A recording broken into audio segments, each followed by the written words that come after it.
This is Chapter 9 of The Unsworn Heir, written by Alexi Hart. The cathedral district was built to make people feel small.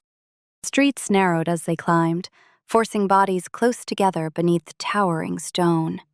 The buildings leaned inward like conspirators, their windows barred and their doors painted with sunbursts.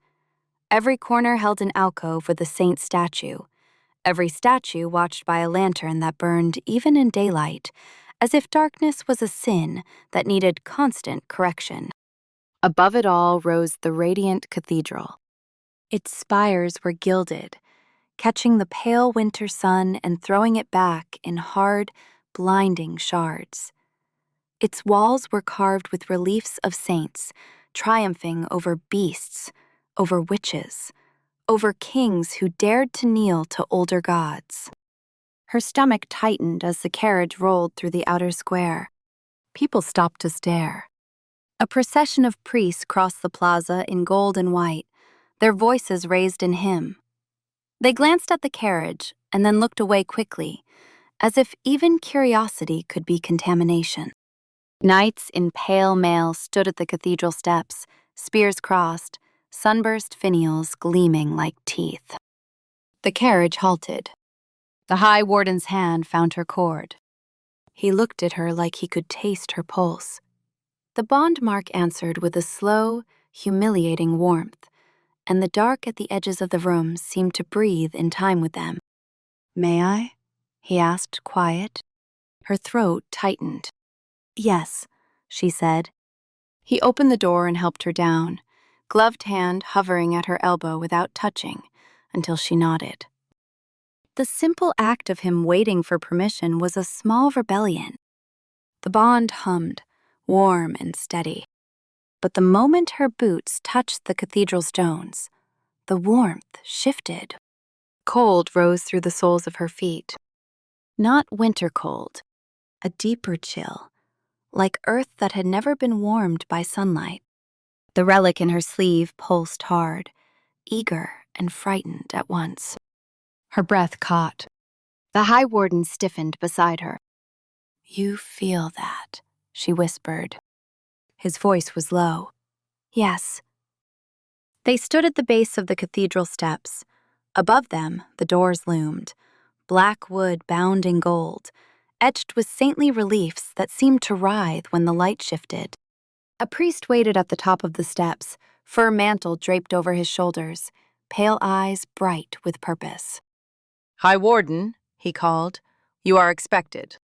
The High Warden's jaw tightened. "Where is the High Saint?" "Inside," the priest said. His gaze slid to the unsworn. "The door has arrived." She bared her teeth. "Call me door again, and you'll learn what a threshold does to a foot." The priest smiled serenely. "We are not afraid." She felt the bond tighten faintly at the priest's certainty, as if it disliked sanctified arrogance. The High Warden guided her up the steps. The moment they passed beneath the cathedral doors, sound changed. The city's noise fell away, as if cut with a knife. The air inside was warmer, heavy with incense and candle smoke. Sunlight filtered through stained glass, painting the stone floor in pools of red and gold that looked disturbingly like spilled blood. Her skin prickled. The relic pulsed again, and beneath it, the thornbind stirred, restless. Priests moved through the nave like pale ghosts, heads bowed, hands clasped. Their voices rose in prayer, a constant murmur that filled the cathedral like water fills a basin. It didn't sound like comfort. It sounded like control. They walked along the central aisle toward a smaller door flanked by two sea knights. The knights' faces were hidden behind polished helms. Their spears were tipped with sunburst finials that glowed faintly, as if blessed to pierce magic. The High Warden halted. One of the knights raised a hand. "Only the door enters." Her stomach dropped. The High Warden's grip tightened on her cord. "By crown authority," he began. "By radiant authority," the knight cut in, voice cold. The High Saint will see her alone. The bond tightened. Pain flickered under her skin, sharp and warning. Rot stirred. The terms. She looked up at the High Warden. He met her gaze. His eyes were dark with fury and fear, not of the knights, of what leaving her alone meant. She goes nowhere without me, he murmured, voice low. The knight's spear tilted slightly, sunburst finial aimed at his chest. You are root-bound. You will obey. The words hit her like a slap. Root-bound. Chained. She felt his oath tighten around him, invisible but brutal. His jaw flexed. She could almost see the struggle in him, the discipline grinding against rage.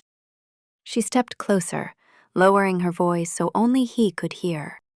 You agreed, she whispered. You stay in sight. His breath hitched.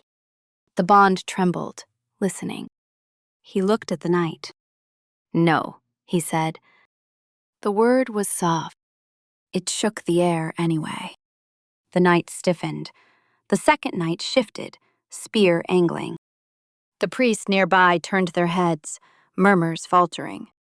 The High Warden's voice stayed steady, dangerous. If you separate us now, the thornbind will flare, rot will bloom. You will taste your own failure. The knight's helm tilted, considering. The High Warden leaned closer, voice quiet but sharp. And if you put your spear through me, you will awaken something beneath this cathedral that neither your prayers nor your saints can bind. Silence fell, heavy. The priest at the far end of the nave watched with pale satisfaction, as if conflict was a spice he enjoyed. Then the smaller door opened. A woman stood in the threshold. Not young, but not old either. Her hair was white, braided tight against her skull. Her face was lined, like carved stone, her eyes bright with the cold certainty of someone who had never doubted her own holiness. High Saint Mara. She wore gold and white robes, heavy with embroidery. Around her throat hung a necklace of black iron thorns, thou iron, sanctified into jewelry. Her gaze slid over the Unsworn first, then to the High Warden. You've bound her, Marrow said. The High Warden bowed his head once. As commanded. Marrow's eyes flicked to his gloved hands, to his posture, to the faint tension in his jaw. And you've tasted her, she added softly. The Unsworn's cheeks heated with fury. The High Warden's jaw clenched. Marrow smiled. Don't be ashamed. Desire is a tool. We use tools. The words made bile rise in the Unsworn's throat. Marrow stepped aside, letting the smaller door open wider. Bring her, she said. And you, Warden, come. You may watch. The knight stiffened, displeased. Marrow lifted one hand, and they lowered their spears without question. Authority. The Unsworn stomach twisted. The High Warden guided her through the smaller door into a side chapel. It was smaller than the nave, but more intimate. Candlelight flickered in niches. The air smelled sweeter, heavy with myrrh. A circular mosaic covered the floor, a sunburst at its center, surrounded by thorned chains, a mirror of the thornbind glyphs. The chapel's walls were lined with relic cases, glass boxes holding bones and iron, and bits of cloth stained dark with old blood. Marrow shut the door behind them. The sound was final. The bond tightened, reacting to confinement. The Unsworn's breath hitched. The High Warden stepped half a pace closer automatically, reducing distance. The ache eased. Marrow watched with interest. It responds to proximity. Yes, the High Warden said. And to touch, Marrow murmured, eyes narrowing. and to truth. The Unsworn lifted her bound wrist. You planning to pry truth out of me with a saint's knife? Marrow's smile was serene. Truth is a mercy. No, the Unsworn snapped. Truth is a weapon. You just like pretending it's holy. Marrow's eyes didn't change. You are bold. I'm alive, the Unsworn replied. Marrow moved closer, her iron thorn necklace clicking softly. She stopped in front of the Unsworn and lifted one hand toward her hood. The High Warden's hand tightened on the cord. The Unsworn's body went rigid. May I? Marrow asked, voice honeyed. The question startled her. Not because it was kind. Because it was performance. Consent as theater. The bond tightened faintly, as if it recognized the lie. The Unsworn swallowed, forcing her voice steady. No. Marrow's smile didn't falter. That is unfortunate. And then, Marrow did it anyway.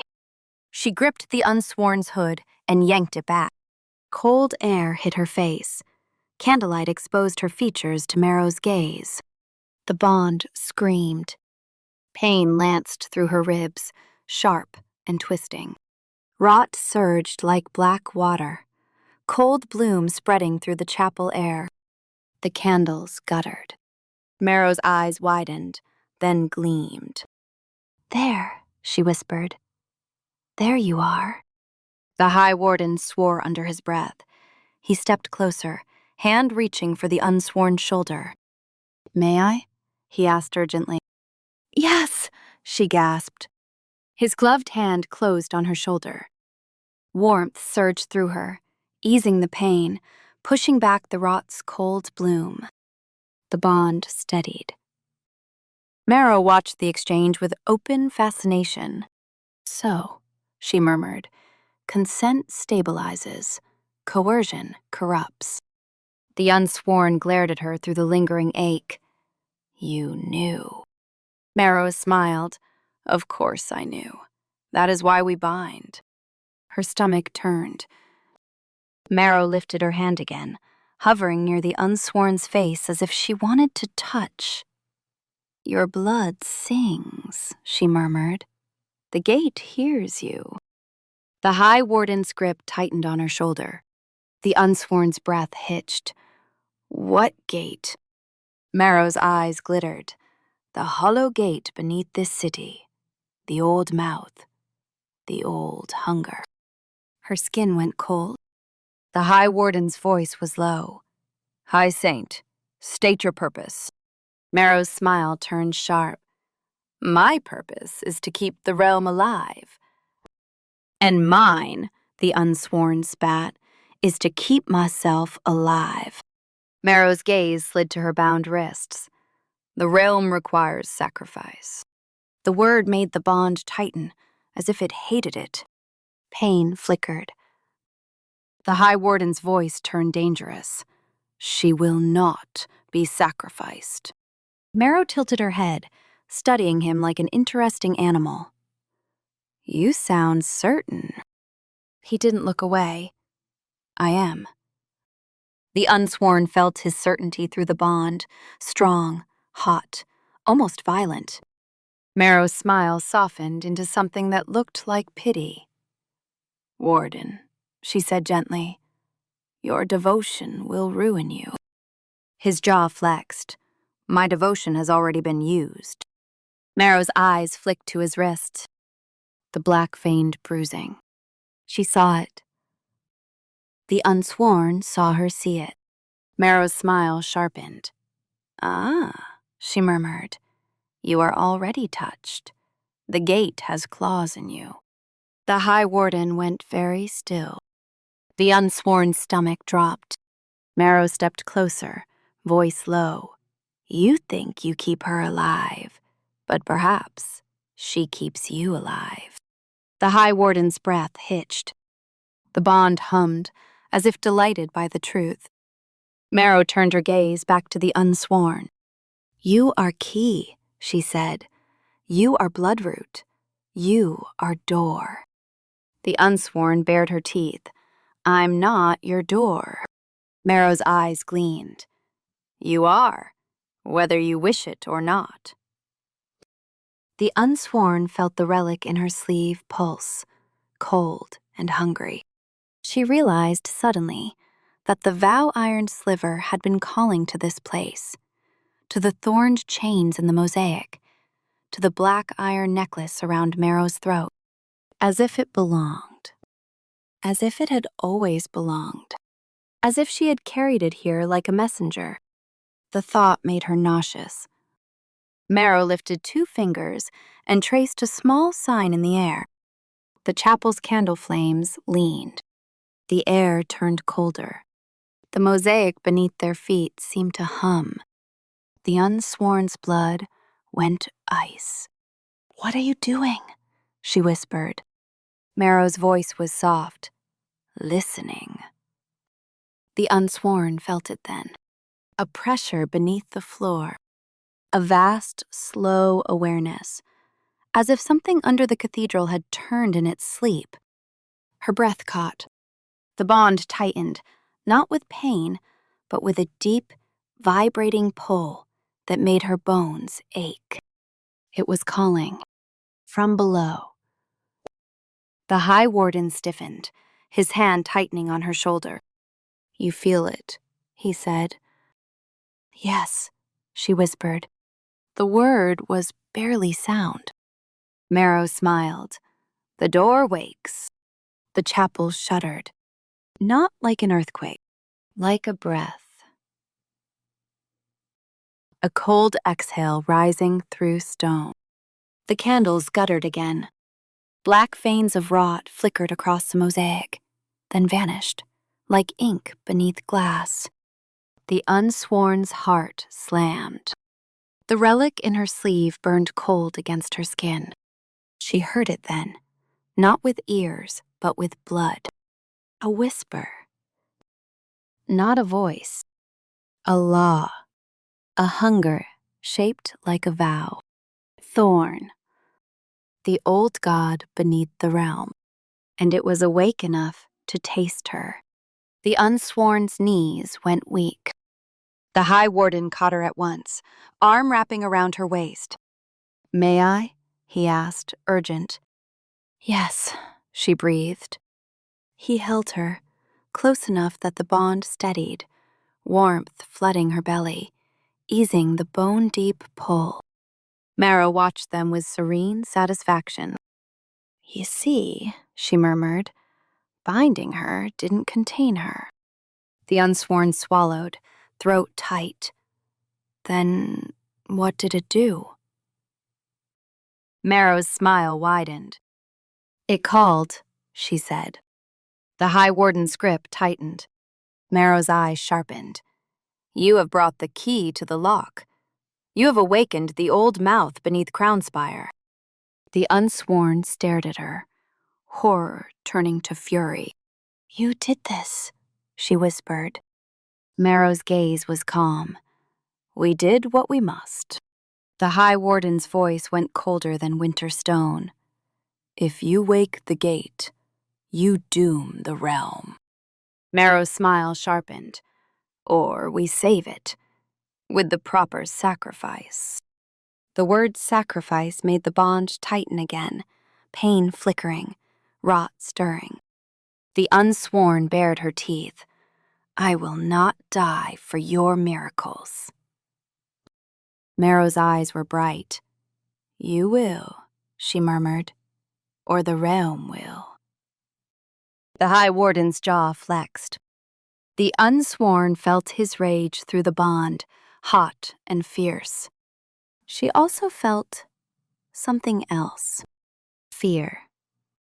Not of death, of choice. Because now they both understood the truth the High Saint had just made unavoidable. The Thornbind had not been a chain meant to keep her power contained. It had been a summons. And the thing beneath the cathedral had answered. The Unsworn's breath came shallow. The High Warden held her, steady and tight. Marrow turned away, already bored with their horror. "Prepare her," she said to the priests waiting beyond the chapel door. "The cleansing begins at dusk." The High Warden's voice snapped.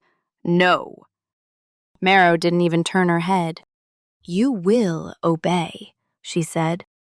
The High Warden's shoulders went rigid as his oath tightened. The Unsworn felt the strain through the bond, pain blooming in his chest, mirrored in hers. He swallowed hard, jaw set. "Yes," he forced out. Rot flickered again across the mosaic. The candles guttered. The chapel air tasted like cold iron. The Unsworn stared at the floor, at the thorned chains, at the faint black flicker of rot, at the way the gate had breathed, at the way her blood had answered. She lifted her bound wrists and felt the cord, the linen, the warmth of the High Warden's hand on her waist. She thought of the terms she demanded. She thought of the word, yes. And she realized with sick clarity that if they didn't forge something new, something chosen, the world beneath Crownspire would open its mouth and swallow them all. The door was awake. It had learned her name, even if she refused to speak it.